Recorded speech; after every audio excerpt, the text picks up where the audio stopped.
Hello, Judith. Hi. I'm so happy you spent time with me. My pleasure. My Yeah. pleasure. As you know, I really create a new academy with the affiliated one to NLPU. And one of the things that really touched me the most is really the somatic aspects of NLP. And I know this is really what you bring. I love it, to, love it. Yeah, I know as a former dancer, you really bring the somatic dimension to NLP. So can you talk a little bit about that and how important it is and what it can bring? Thank you, thank you. The somatic, we talk about it in this third generation as the somatic mind, because we say, well, we got the cognitive mind, and then we have the mind that lives in the body, and then the field or the systemic, the big mind, also a generative mind too. And the somatic mind was really, really important to me because in NLP, we talked a lot about the kinesthetic system. But the kinesthetic system was more sort of the vessel that held emotion.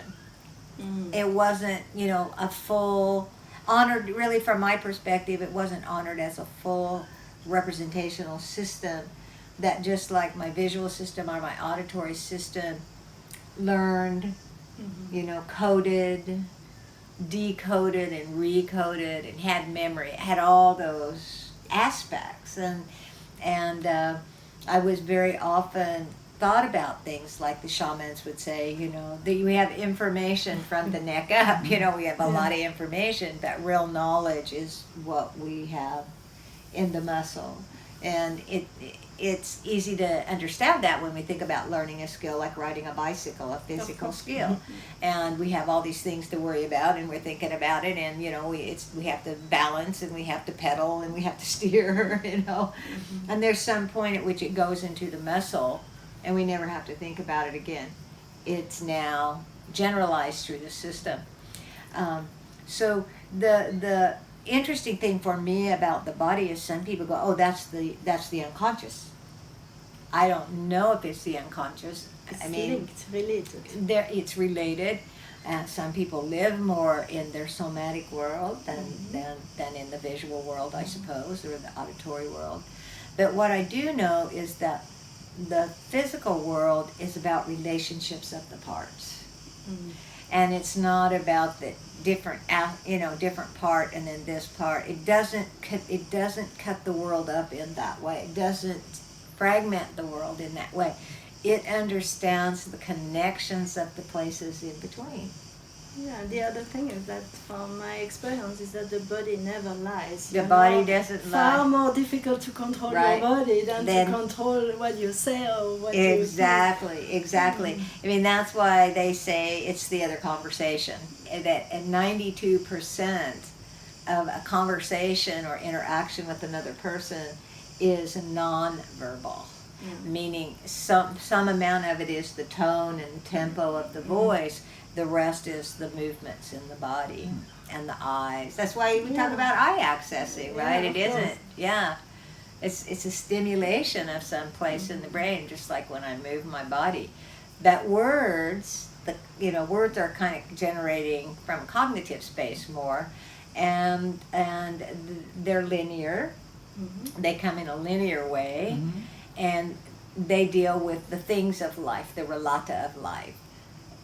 But the unit here, this whole unit of mind, as Gregory Bateson would say, or Robert might say the holon, and I would just go, this is our instrument. God gives us, or somebody gives us this instrument that the words can have multiple meanings in ways that the body is more pure. Yeah. And also the thing that I really like is that when we can really use the body to change your mind. So it's really the other way around of the people really usually walk, is that you move your body and it will change your mindset. That's it's absolutely right. And I think you're bringing, in a way, Milton Erickson would say, instead of the rider of the horse coming to the party, you bring in the horse to the party. And pound for pound, who's going to win? If there's a conflict, the horse or the rider, most likely the horse is going to be, because this is the whole rest of the system. And the cognitive mind is a small piece of that, about, this little, as we say, 7 plus or minus 2 chunks of this whole world. Yeah. And so absolutely, I think that even especially when people are much more visually oriented or even auditorily oriented, that when they step into bringing their awareness more into the somatic world, they're actually very surprised sometimes and quite delighted about the ease with which that shift starts to happen.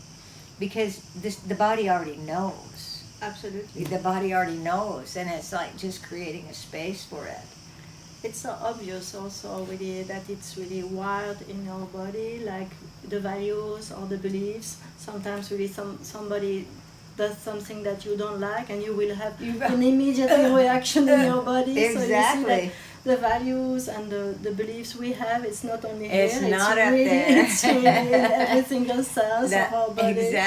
Exactly. And I love that. And that's also a very generative space. And, people who are interested in NLP and know NLP, I like to tell them, I think there isn't almost any technique in NLP that I can think of. I mean, I'm sure there are a few when it comes into the business world where they are more, set into the linguistic world or the cognitive world. I think you can dance almost anything. Yeah, and when you have a technique or a process, it's a pathway, and you can dance that pathway as easy as you can ask questions about the pathway or draw pictures about the pathway or sing the pathway, right? And then you will certainly get far more knowledge than it was if it was only in your mind. Yeah, because language is not the experience. Language is a way of talking about the experience. That's a fun. And that's that interesting space to going, I can have this conversation about something that's happening here. Yeah. But when I really go here and let the other conversation take over, it's a different world. Yeah, it's like really our words are more digital, while our body are more analog. It's an analog world. Yeah. Thank you so much. much. No, my pleasure. I love this. Thank you. No, thank you. I love this.